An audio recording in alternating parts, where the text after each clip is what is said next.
Are you considering a move to Spring Hill, Tennessee? What if I told you that there's one thing about living in Spring Hill that frustrates me on a daily basis and is only likely to get worse in the future? I moved my family to Spring Hill, Tennessee 3 years ago, and there are plenty of things that we love about living here, but we've also experienced our share of the bad. So we're gonna take an honest look at the pros and cons of living in Spring Hill, Tennessee to see how this Nashville suburb stacks up. And at the end of the video, I'm just gonna lay all the cards on the table and share what is definitely the worst thing about living in Spring Hill. My name is Stephen Vegh, and if this is your first time to the channel, I just wanted to say hi. I lead a real estate team here in Nashville, and we specialize in making relocation to the area smooth and hassle-free for our clients. If you need to buy or sell here in the Nashville area in the next 9 days or 9 months,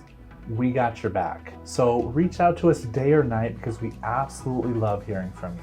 Check out our contact information down in the description. Now, the first pro of living in Spring Hill is its wide variety of amenities. Have you ever lived somewhere where you had to drive 20 to 30 minutes just to get groceries or find civilization? I have, and personally, I hate that. I can't stand having to take a road trip for my daily needs. So one of my deal breakers when moving to a new area is easy access to grocery stores. And Spring Hill has 5 of them within a short distance. With several shopping and dining hubs, well-maintained parks such as Harvey Park and the massive 30-acre Fisher Park, as well as an AMC movie theater and a fantastic library, Spring Hill has provided my family and I everything we need to live a comfortable life. When it comes to easy access to the amenities that I need, Spring Hill has outclassed every other city I've lived in. The con here is that Spring Hill has limited entertainment options. Though we have the aforementioned movie theater and a handful of events throughout the year, Spring Hill's entertainment scene pales in comparison to many other Nashville suburbs. If you are moving to the Nashville area to partake in the music scene, you just love to walk around a mall, or would just like access to other fun activities like laser tag, you're gonna have to head up to other areas like Franklin or further up into Nashville. The next pro on my list is Spring Hill's convenient location. On the upside, Spring Hill's location is quite convenient. We have quick access to I-65 that will jet you straight into Franklin, Brentwood, and of course downtown Nashville, as well as 840 that will run you east into Murfreesboro. Spring Hill's setup is also quite convenient, as no matter where you live in the city, you aren't far from anything you could need for day-to-day living. The con here is Spring Hill's distance from Nashville. Spring Hill is far enough from Nashville that it's almost too far away to call it a suburb. What helps to combat this problem is I-65 gives residents here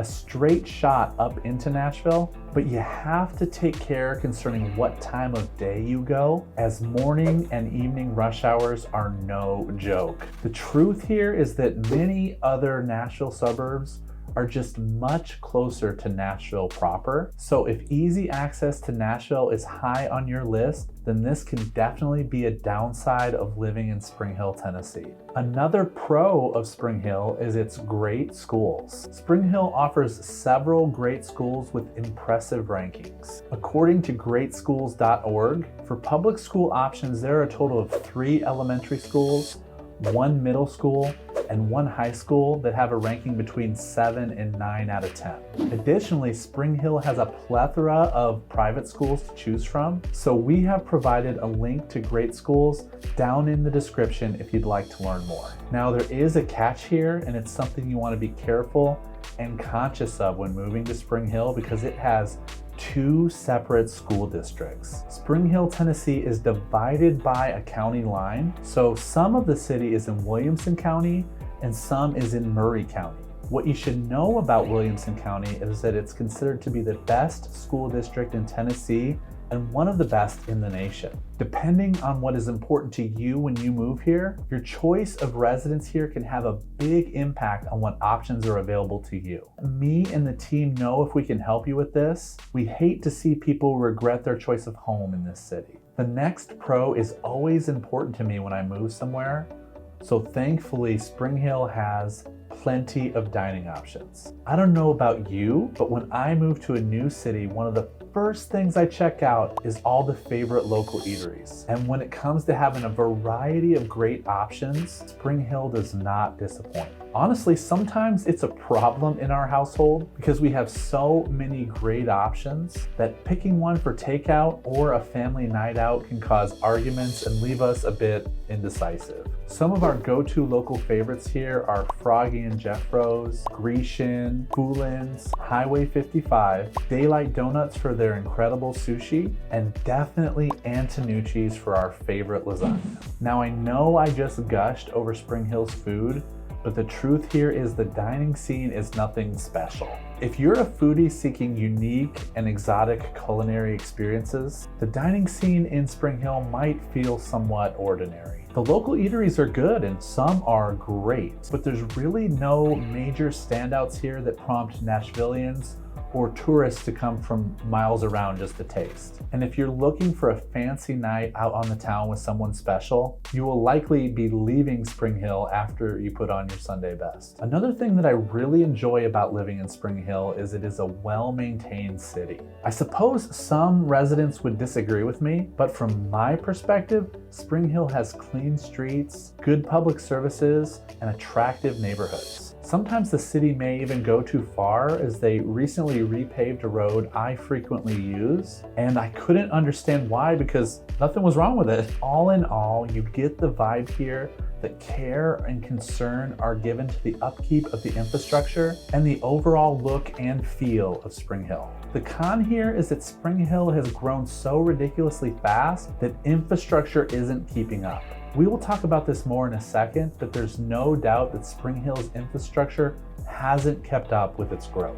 Roads that should have multiple lanes remain one lane in each direction, and there is still only one exit off of I-65 into Spring Hill, unnecessarily sending more people up Main Street or out of their way to get onto the freeways. Thankfully, another I-65 interchange is in the works because it is much needed. Now, another thing that I believe is a check in the plus column is Spring Hill's rapid growth.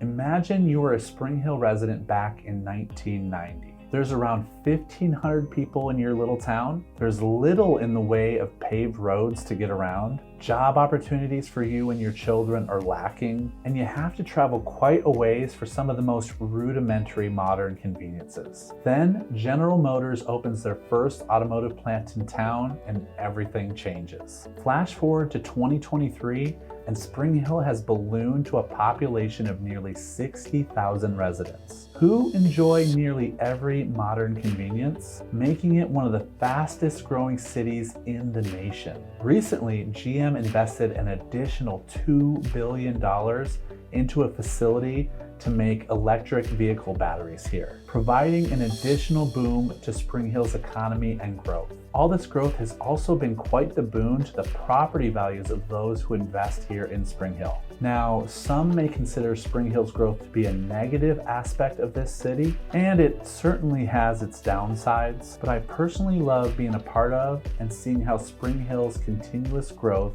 provides opportunity for its residents. Speaking of downsides, let's talk about what I teased at the beginning of this video, because without a doubt, the worst part of living in Spring Hill is its traffic. Part of this may be due to poor city planning, and perhaps most of it is due to Spring Hill's rapid growth, but there's no doubt that traffic here will be a daily nuisance for you. The first thing to take note of is that Spring Hill's Main Street has attracted every major business in the area, from Walmart to Target to every popular restaurant in town. And this little street only has one lane in each direction. Main Street is also a major thoroughfare in the city to simply get further north or south into Tennessee, adding to its traffic burden. Residents here face a similar problem on Port Royal Road near the Kroger. During certain times of day, you can expect to be backed up at stoplights on major roads just creeping along.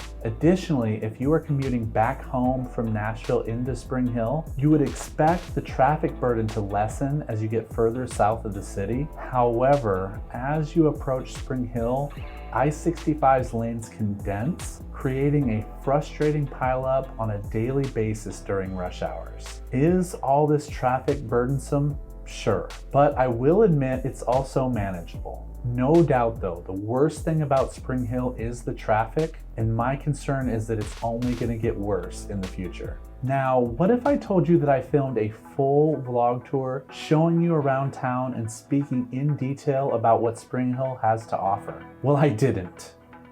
Nah, I'm just kidding. You can watch that video right here. Thank you for watching my future Spring Hillians, and I certainly hope to Tennessee you soon.